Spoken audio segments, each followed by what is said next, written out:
कहते हैं एक जमाने में एक बादशाह था जिसे नाच देखने का बेहद शौक था। रोज रोज एक ही चीज देखकर आखिरकार वो उकता गया। एक दिन जब खादिम खाना लेकर आया, बादशाह के जहन में एक अनोखा ख्याल आया। क्या हो अगर मेरी महल की रक्कासाएं मर्दों का लिबास पहनकर नाचें? हुक्म फौरन जारी हुआ। आज से महल की तमाम बेगमात और कनीजें मर्दाना लिबास पहनेंगी। अगले ही दिन महल की औरतें सबकी सब मर्दों के कपड़ों में नजर आई। ये नया अंदाज जल्दी ही आवाम तक पहुंच गया। लोगों ने भी बादशाह की नकल शुरू कर दी। कुछ ही दिनों में पूरा शहर मर्दों जैसा लिबास पहने औरतों से भर गया। मगर जल्द ही एक अजीब वाकया पेश आया। बादशाह एक दिन सड़कों पर गश्त कर रहा था कि एक शख्स ढोल पीटता हुआ फरियाद करता दिखाई दिया। तहकीकात पर पता चला कि दो मर्द आपस में झगड़ रहे हैं।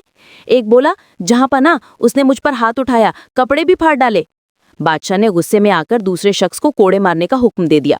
मगर वो शख्स फरियाद करने लगा, जहां पना किस्सा कुछ और है। मेरी बीवी बाजार में बकरी बेचने गई थी। इतने में उसकी बकरी ने उसके पड़ोसी की सब्जियां खा ली। पड़ोसी ने मेरी बीवी का हाथ पकड़ लिया, मगर चूंकि वो मर्दाना लिबास में थी, उसे पता ही न चला कि वो औरत है। बादशाह ने पहले यकीन न किया। दिन दहाड़े कोई औरत को मर्द समझे, नामुमकिन। मुशीर ने कहा, जहां पना क्यों न इस औरत को हाजिर किया जाए।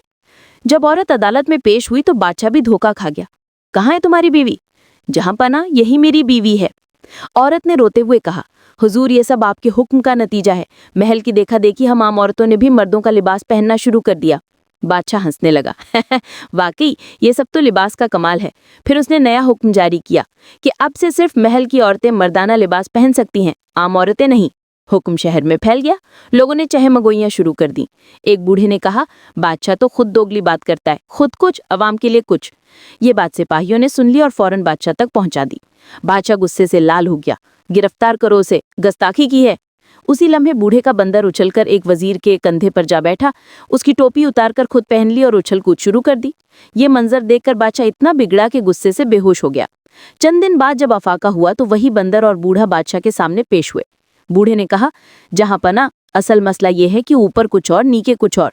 जब महल में औरतों को इजाजत है और अवाम को नहीं, तो ये ऐसा ही है जैसे दरवाजे पर बकरी का सर लटकाया जाए मगर बेचा जाए कुत्ता। बादशाह चौंक गया। बात दिल में उतर गई। उसने फौरन नया फरमान जारी किया कि आज से महल की औरतें भी मर्दाना लिबास नहीं पहनेंगी। महल हो या बाजार, सब बराबर हैं। तब से लोग ऐसे मुनाफिकाना रवैये को कहते हैं ग्वा यांग थो माई को रो, यानी बाहर से कुछ और अंदर से कुछ और।